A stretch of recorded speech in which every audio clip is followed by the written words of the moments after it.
Hello guys, আমি সে বৃষ্টি। আপনারা দেখছেন বৃষ্টির ইজি রেসিপি। তো আজকে আমি আপনাদের তৈরি করে দেখাবো restaurant style chicken curry recipe, এবং এটি বানানো খুবই ইজি। তো চলুন রেসিপিটি তাড়াতাড়ি দেখে নেওয়া যাক। সবার প্রথমে আমি একটি গামলার মধ্যে এখানে 100 গ্রাম টক দই নিয়ে নিয়েছি। এর মধ্যে এখন দিয়ে দিতে হবে 1 tablespoon Kashmiri red chilli powder, 1 tablespoon spicy red chilli powder, 1 tablespoon ধনে গুঁড়ো, হাফ টেবিল স্পুন মতো লবণ, 2 টেবিল স্পুন আদা রসুন বাটা, 1 টেবিল স্পুন হলুদ, আর সামান্য পরিমাণ লেবুর রস দিয়ে এটিকে খুব ভালো করে মিশিয়ে নিতে হবে। চিকেন কারি তৈরি করার সময় কিন্তু অবশ্যই সবার প্রথমে মশলাগুলিকে এভাবে মিক্সড করে নিতে হবে, কারণ মশলাগুলিকে ভালোভাবে মিক্সড করে নিয়ে তার মধ্যে চিকেন পিসগুলোকে অ্যাড করলে মশলার সাথে চিকেন পিসগুলো খুব ভালোভাবে মিশে যায়। আমি এখানে 1 কেজি চিকেনকে খুব ভালোভাবে ধুয়ে নিয়েছি। এর মধ্যে অল্প একটু তেল দিয়ে এটিকে মিক্সড করে নেব। যেহেতু আমরা চিকেন কারি তৈরি করব, সেহেতু চিকেনের পিসগুলো কিন্তু কারিতে একটু বড় বড় হয়। মশলাগুলিকে ঠিক এইভাবে মাংসের সঙ্গে মিশিয়ে নিতে হবে।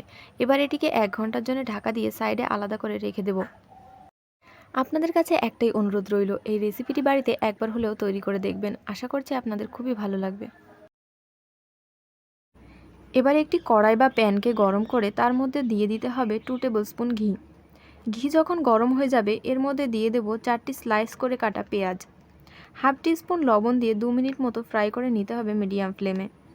চিকেন কারি তৈরি করার সময় কিন্তু আপনারা অবশ্যই এই স্টেপটি ফলো করবেন, এবং যখন পেঁয়াজটা ভাজবেন তখন চেষ্টা করবেন ঘি দিয়ে ভাজার। এটিকে কিন্তু খুব বেশি সময় ফ্রাই করা যাবে না। 2 মিনিট পর দেখুন, ঠিক যখন এরকম কালার আসবে, এর মধ্যে অ্যাড করতে হবে 2টো স্লাইস করে কাটা টমেটো। টমেটো আর পেঁয়াজকে ভালো করে মিশিয়ে নিয়ে এটিকে 2 মিনিট মতো আরও মিডিয়াম ফ্লেমে ফ্রাই করে নিতে হবে। এই রকম স্টাইলে চিকেন কারি খেতে কিন্তু অসাধারণ লাগবে। আপনারা বাড়িতে এটি অবশ্যই ট্রাই করবেন। 2 মিনিট পর দেখুন, যখন এটি এরকম ভাজা ভাজা হয়ে যাবে, তখন এটিকে নামিয়ে 5 মিনিট মতো ঠান্ডা করতে হবে। তারপর একটি মিক্সচারে দিয়ে এটির একটি পেস্ট তৈরি করতে হবে। এবার একটি পাত্রে 200 গ্রাম তেলকে গরম করে তার মধ্যে দিয়ে দেবো প্রায় 6 টেবিল স্পুন আদা রসুন বাটা। যেহেতু আমরা কারি করছি, সেহেতু আদা রসুন বাটাটা কিন্তু একটু বেশি দিতে হবে। এটিকে হালকা নাড়াচাড়া করে এর মধ্যে দিয়ে দিতে হবে জয়ফল জয়িত্রী।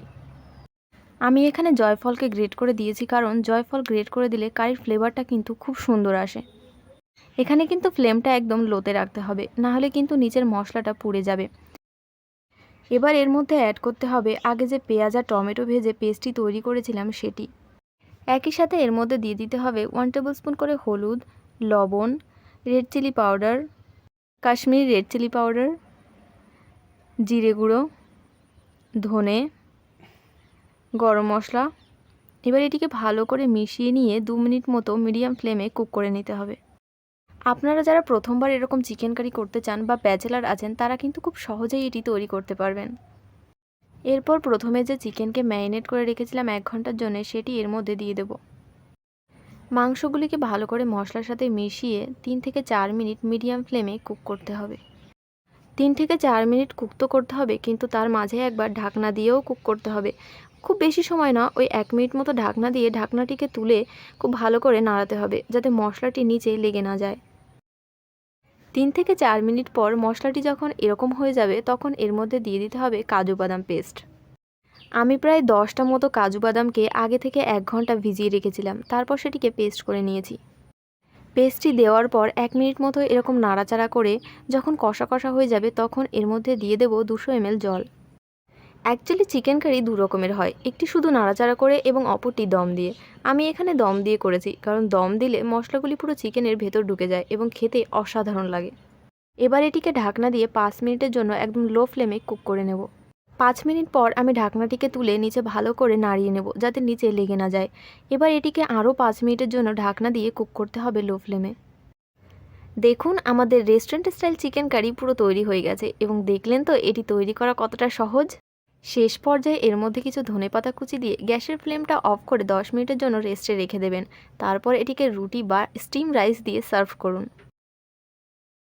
আপনারা যদি এরকম আরও রেস্টুরেন্ট স্টাইল রেসিপি দেখতে চান, তাহলে কমেন্টে জানান, এবং অবশ্যই চ্যানেলটিকে সাবস্ক্রাইব করার অনুরোধ রইল।